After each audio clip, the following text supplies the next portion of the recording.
What's going on, everybody? Doc Genzo here with another deck profile. You might notice different scenery around me. Sorry about the light in the window back there. We're going to get a cover for that. But I just wanted to share with you that we're going to start the video off today like this because we're going to be profiling one of my own builds. I normally don't like to do this, but I think it's a fun build with one of the newer archetypes, so I think you'll appreciate it, and plus, I'm trying to make it very competitive. I've been testing with it a lot lately, so I hope you'll enjoy that and stick around for that. Also, stick around towards the end of the video because we're going to have some announcements, or I'm going to have some announcements for where the channel is going to be headed in the future. So yes, let's go ahead and get into it. Alright, let's go ahead and get into the profile, guys.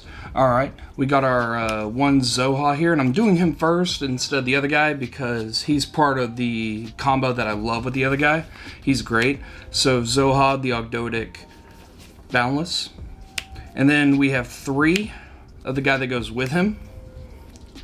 Nunu, the Ogdoadic Remnant. He is fantastic. He is a one-turn King of the Fairlands, basically. Because you activate him from hand, pitching Zoha, if you have nothing else to normal summon. But we're going to have some other combos for that. So, you pitch him, if you have no other normal summons, with his effect from hand. Special him back, normal summon him, overlay, that's King of the Fairlands off this one card right here. Then you get a search for another guy, and basically you're just off to the races after that point if they don't ask you. Next up, we got what you're probably searching on King of the Fairlands. 3, Noya, the Ogdoadic Remnant. She's very good because, well, I'm assuming it's a snake. She's very good because on special summon, she basically searches an Ogdoadic spell or trap, so you're probably going to go get your Water Lily or the one trap that I run, which I really like. But, yeah, she's very good. Also, option to go into rank 4 plays as well. She's definitely a good summon off Curse, which I enjoy doing with her as well on turn 1. And she just opens you up to a lot of possibilities. And you're probably going to be getting this guy off the Water Lily that you search with her, Ogdoabyss, the Ogdoadic Overlord. He's great. He's basically a Zeus for all monsters on the field that weren't summoned from the graveyard. He's just fantastic. I love him. And this just continues with the trend of high-level Ogdoadics. I'm going to be running 1 Alert, the Ogdoadic Dark, and 1 Curse, the Ogdoadic Light. Running Alert because he's another level 8. And you can only use Curse once per turn to summon from the graveyard. Basically, you tribute any monster on your field, not just reptiles or Ogdoadics, just any monster, period. You can special summon them back. He gets another one, so you get a Noya with him, and then you get your Water Lily and you're just off to the races. This guy puts banished stuff back in your graveyard, so he's kind of good for late game, although he does give you your opponent a monster back, which is unfortunate. He gives your opponent back a monster on the board, but its effect's negated, so it's not too terrible. But if they have a big beater in the grave, you might want to contemplate your options there. But those are very good. Also, they overlay into rank 8s. Rank 8s are very powerful at the moment. Also, speaking of level 8s, also running 1 Amnesia, the Ogdoadic Queen. Would also run the King, but 1, I don't have his Collector's Rare, and 2, just can't really find the room for him yet. But she's very good because whenever a card is sent from your opponent's hand or deck to the graveyard, you can summon any reptile from your graveyard, any light or dark reptile, so basically any of your Ogdoadics, including Overlord. So they synergize very well together. The King is very good because he gets stuff out of your opponent's hand whenever they search. And she also has another effect where if anything is summoned from your opponent's graveyard, you get to send a card they control to the graveyard non-targeting, which is fantastic. Alright, so next up we're going to go with the basic bitch engine, the basic Bish engine. We're going to go with 3 Alistairs for Invoked engine because this deck likes the graveyard. So after all your reptile plays are done, you can go into Alistair and search your invocation, do all that other stuff. Since you're running Light and Darks as well, you're also going to want to run some Chaos. I run a small Chaos package, so I run 1 Levianeer, which has saved me a lot of times because the Destroy 2 non-targeting is great. 1 Wyver Burster, 1 Collar Serpent, rank 4 fodder as well. Super good. Or Link fodder, then you get to search the other one and just Link 4 fodder off that. Everything's just fantastic with those 2. Great cards. Definitely see why they're at 1. 1 Hyperia, I run this kind of just for craps and giggles, but it's not terrible. I mean, it's definitely there for a top deck, And so you normal him, you get your draw, and then you contribute him for curse to special something back. He fits the theme with reptiles. I just like him. I think he's a good card if you're taunting, because your hand's pretty much gone with this deck. Everything happens in the graveyard, so if they shut down your graveyard, you're pretty much going to game 2 at that point.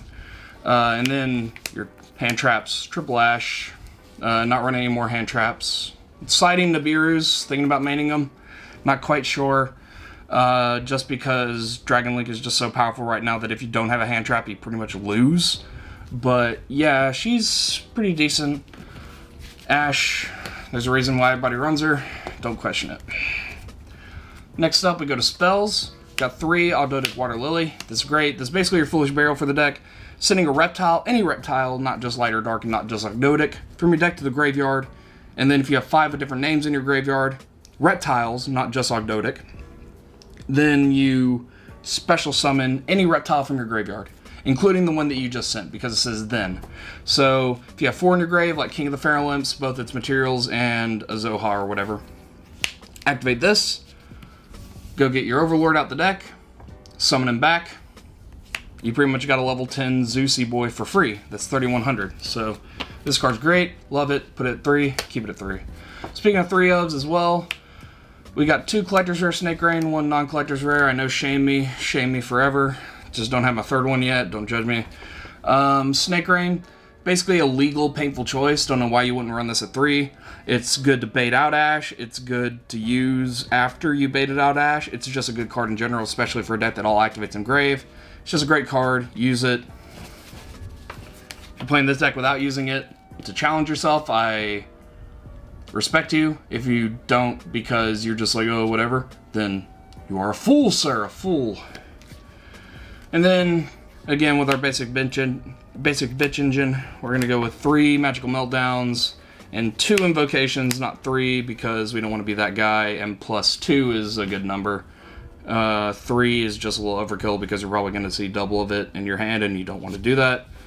So yeah, just typical Invocation engine. If you don't know what it does, go see every other deck profile in the country, and you'll probably see this in like half of them, and you'll understand why. Just good. Next up, we got 1-of spells, Pot of Avarice, because you like to put stuff back and draw, because with Snake Rain and with all the other stuff that you're dumping, you're going to be running low on resources, so if you get this is good for the late game. Cosmic Cyclone, because fuck Mystic Mine. Thinking about putting this at 2, probably should put it at 2 just because I hate Mystic Mine. Terraforming, because Magical Meltdown. Regeki, because it's a good card, and people who say otherwise are meh.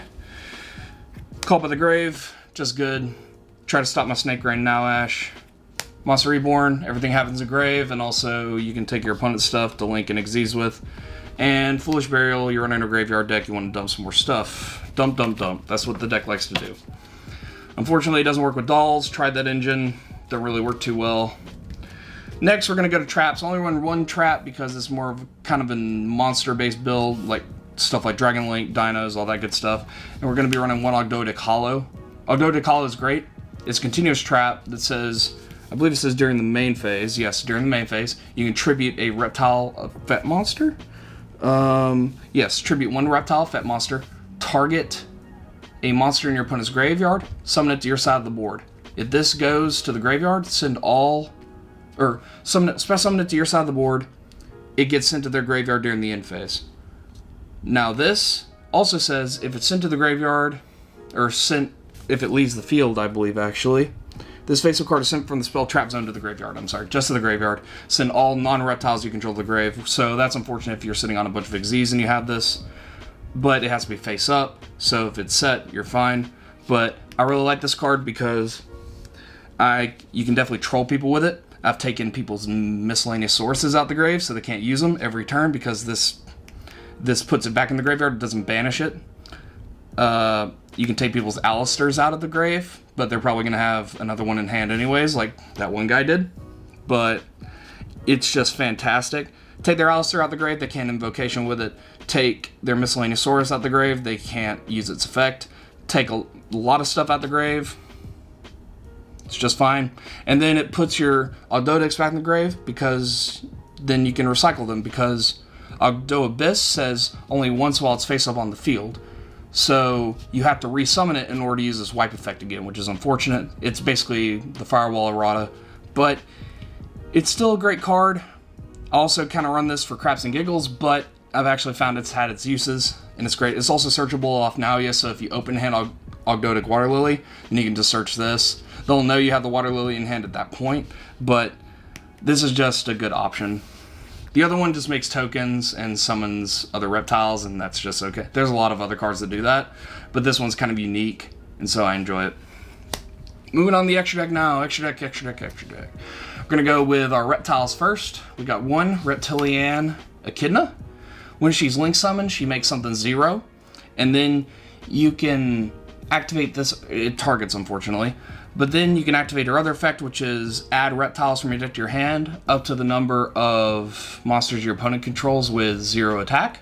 So you're getting 1 search, but then that locks you into reptiles from the extra deck. I don't really like using that ability. I don't really like going into her at all unless I need to for, Collar Serpent purposes or whatever. But she's still very good, and people don't really see her coming, and it's definitely something that they have to answer, especially if they have something powerful like a Borreload Savage on the board or something like that.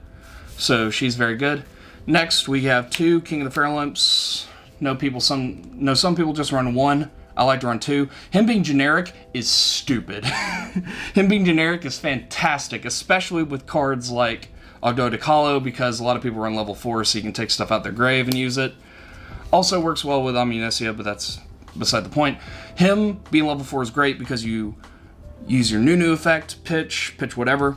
Then normal summon Alistair, get your invocation. Well, you summon Nunu back first, then you normal Alistair, get your invocation back, and then you overlay into King of the Fair Limps since Nunu locks you into reptiles while he's face up on the field for special summoning. But him being able to be exeused off with an Alistair is just fantastic. It's great. I love him. And searching any reptile ever, regardless of level, is also just stupid good. I love him. He's great.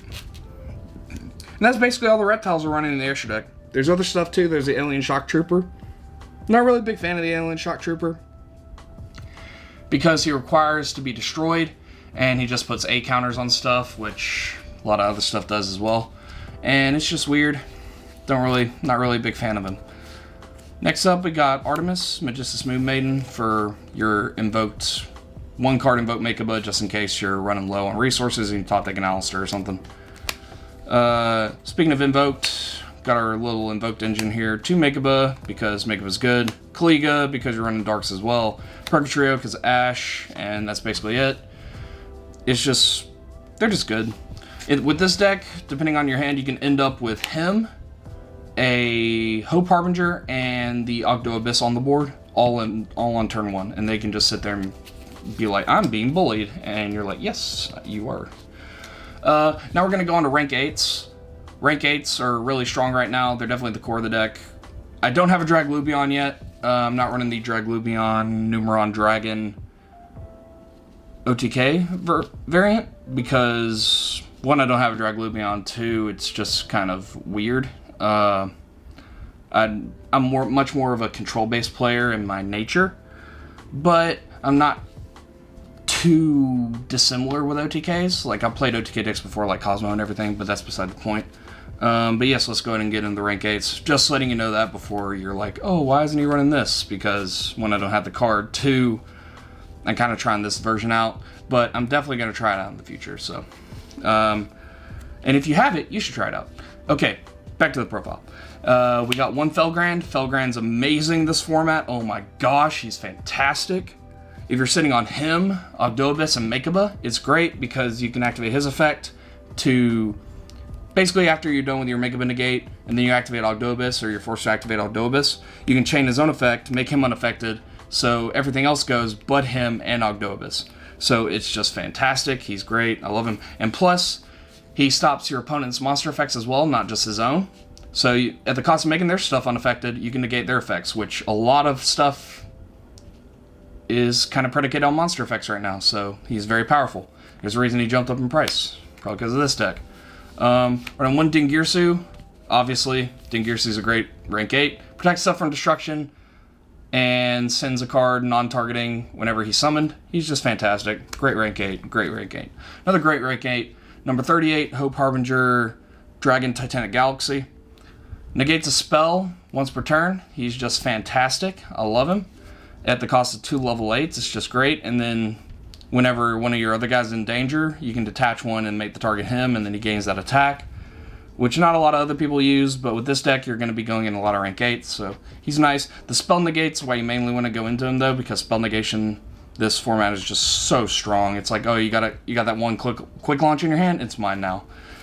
And the fact that he takes it, too, is great, because that denies them an invocation as well. If they're playing the Dogmatica mirror match, it's just fantastic. Next up, you're running a lot of Xyz, so you're going to want to run Zeus. You don't want to sit on your King of the Fair Limps forever. So you attack with your King of the Fair Limps, overlay into Zeus, and they just sit there and is like, why are you running Zeus? I don't know. I'm running a 2300 Searcher for Reptiles. I want him to be actually meaningful after I'm done with him. So this is won me games. This is definitely come in handy. Get yourself one. He's great. But don't play Zoo Tri-Brigade with him because everybody else is doing that. Don't do that. Next up, generic links. Access code because he's fantastic. IP Masquerena because she's fantastic. Get you into your access code and that can't be destroyed by card effects at that point. And then this one's gonna be kind of controversial, but I find myself using her to get games a lot. Is Underworld Goddess of the Closed World. She's great because you get to use one of your opponent's monsters. Her requirements are very strict. Her requirements are very tough to meet, but with most decks you can meet them. And definitely being able to get a powerful monster off the board is great this format. And for something like her where she's unaffected by basically everything, because a lot of stuff doesn't target anymore, which is good, which those cards are good, but in her case, it's good for her instead. And also special summoning from the graveyard is definitely a thing. But yes, she's just fantastic.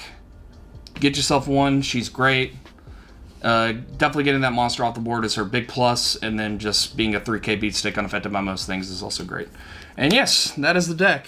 Tell me what you think of it. Tell me what I can change. I can definitely put some more expensive staples in here, like Pots of Prosperity and stuff like that. But yes, I love this deck. I love the way it plays. It's just great. And hope you guys enjoyed. This is Dr. Jinzo signing out, guys. Have a good one. Thank you guys so much for sticking around towards the end of the video. About those announcements I mentioned at the beginning of the video, we're going to try to put out more content on this channel, or I am at least. I've been talking with some friends, we got some different ideas, and it's definitely going to be a lot easier to crank out some content and do more ideas that I thought of instead of when I started last year, because I have my own studio now. It's great, as you can see with the window behind me. Got my own place now to myself. It's fantastic, and it'll just make cranking out content that much easier. The issue was that only with about 2 locals, well, 1 over the past couple weeks because I've been having some car issues, but that's neither here nor there. Only with 2 locals, it's kind of hard to be cranking out content that's only duels and deck profiles without it getting a bit stale because everybody runs the same deck and yada yada yada yada yada. So we're going to try some different stuff. We're going to definitely be trying a progression series. I know that's become pretty popular lately, and I know it's kind of other people's idea, but at the same time, my friends really want to do it, and they kind of sold me on it, and it looks really fun. So I'm definitely sold on that, and definitely gonna start putting that up on the channel as well on a weekly basis, hopefully, as well as some game show ideas that I might have as well. But yes, gonna try to start putting out content on a daily basis. It's gonna be a lot harder, but I think it'll help the channel grow more, and also just allow me to have a bit more fun, allow everybody else to have a bit more fun, and allow you, the viewer, to have fun enjoying the content and laughing at our misplays as you normally do. And yeah. So anyways, this is Doc Jinzo signing off, guys. Thank you again so much for watching, and have a good one.